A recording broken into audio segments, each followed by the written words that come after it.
Hi, this is Tim Curtis, Town Manager, Town of Madison, and it's that time of year again, time for our annual town meeting, coming up on Monday night, June 11th at 7 p.m., and we'll be meeting at the Madison Junior High School auditorium, and I hope to see many of you there. We've got quite a bit to discuss this year at town meeting. That's why I wanted to try to get this information out to you ahead of time. First and foremost is the local economy, which is based up on the budgets and the property tax rate that is important to all of us. This year we're anticipating a fairly stable budget and tax rate, primarily because the budgets that came in that make up your property taxes, the school, the county, and the municipal budget, are all relatively flat this year, not a drastic change to the taxpayer. The other part of your tax bill is focused on the valuation of the town, and that's the area that we've struggled with over the last couple of years with the closing and sale of Madison Paper Industries. That valuation has dropped from $500 million down close to $350 million. We're hopeful now that that has stabilized and there won't be a drastic change in valuation, which should keep our tax rate stable. The information for town meeting can be found in the town report, which is available at the town office. In the back pages of the town report is the town meeting warrant with all of the articles, and the first 14 articles have to do with the municipal budget coming up this year. I wanted to point out a couple other articles in the town meeting warrant that are a little bit different because we don't normally deal with topics like this, but one of them is article number 15, and that has to do with Madison Electric Works. What that article is asking is if the voters of Madison would authorize the board of directors for Madison Electric Works to change their charter, which will allow them to borrow through the issuing of revenue bonds.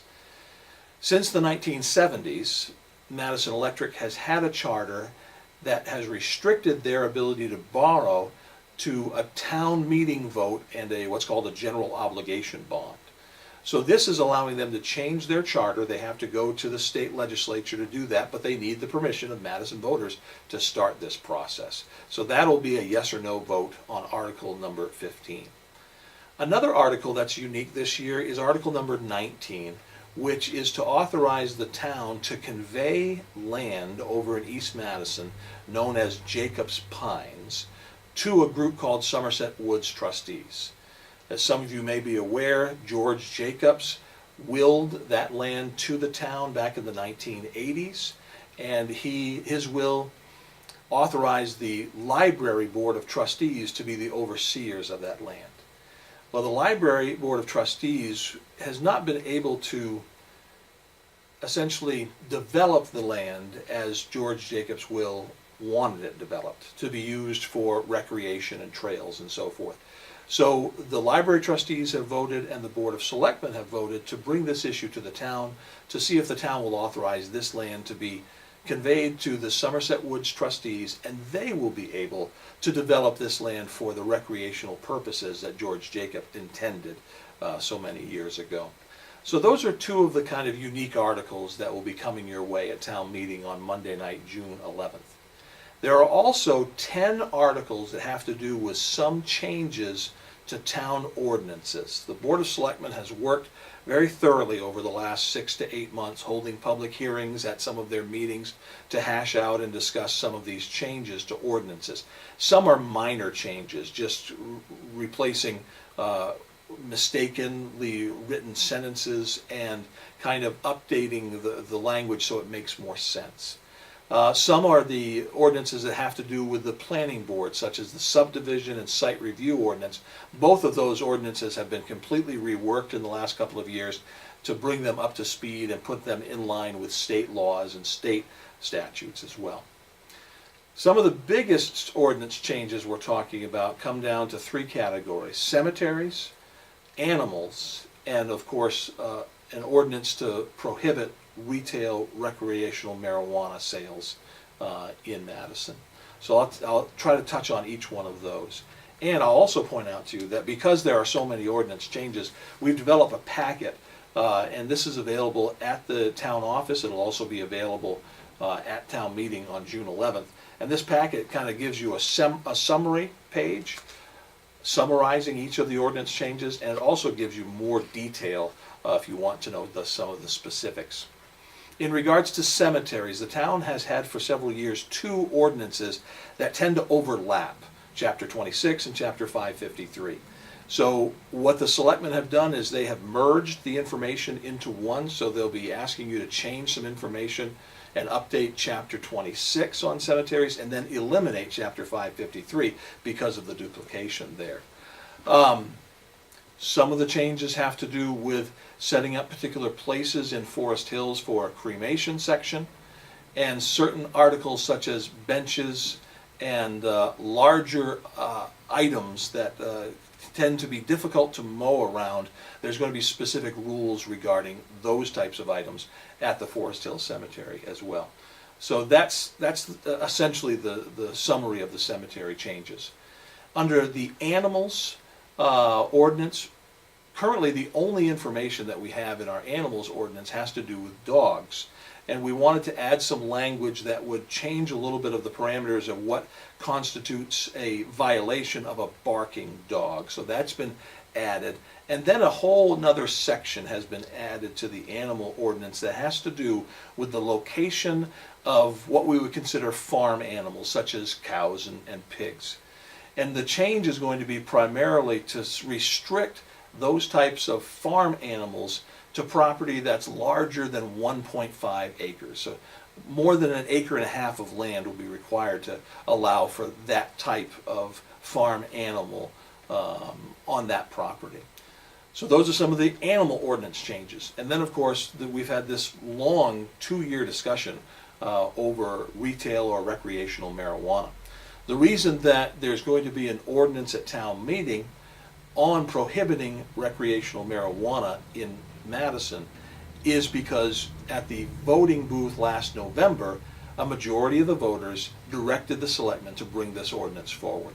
Now there have been some changes at the state level, but what this ordinance does at a local level is it would prohibit establishing large-scale growing, establishing retail shops, and what was referred to as social clubs. So it does not affect businesses that are currently existing in Madison that may sell either medical marijuana or retail marijuana products. So those businesses would see no change. The law wouldn't change as in regards to personal use. The state law still is in place for the personal use of marijuana. So this is really just prohibiting a large business to come in and do something that perhaps the voters of Madison wouldn't be in agreement with. That being said, if a large-scale business for marijuana testing or growing or retail wanted to do business in Madison, they could apply, but the final say would have to go back to the voters at a future town meeting. So that summarizes some of the ordinances that we're looking at. And again, I encourage you, if you'd like more details, to take a look at this packet that's being prepared for town meeting. It's available right now at the town office. While I've got you here, the last thing I want to touch on is when you go to the polls to actually vote on the following day, Tuesday, June 12th. Polls will be open at the town office from 8 a.m. to 8 p.m. And this is where we normally vote for local officials such as select board members, school board members, water district, sanitary district, and so forth. But you may be aware that this will also be the first time that many of our voters will be experiencing what's called ranked choice voting. And that's only going to be on the Republican and Democrat primary ballots. So there will be opportunities for you to exercise this new right of ranked choice voting. If you have questions about that, I encourage you to contact the town office and talk to the town clerk about that, because there are resources available to help you get a better understanding of what you're doing. Because once you have that ballot in your hand and you're in the ballot box, the time for asking questions is over, and the staff at the town office is not able to help you at that time. So I encourage you, if you would like information, to try to get that information ahead of time. There's also going to be a state referendum question called Question 1, and this also has to do with ranked choice voting. Whether or not you want ranked choice voting to continue as it is or to change, And this also can be confusing if you're looking at it for the first time. So I encourage you, again, contact the town office, talk to the town clerk. She can give you some resources in regards to this question. One, I also encourage you to look at it online so you'll be prepared as you head to the voting booth.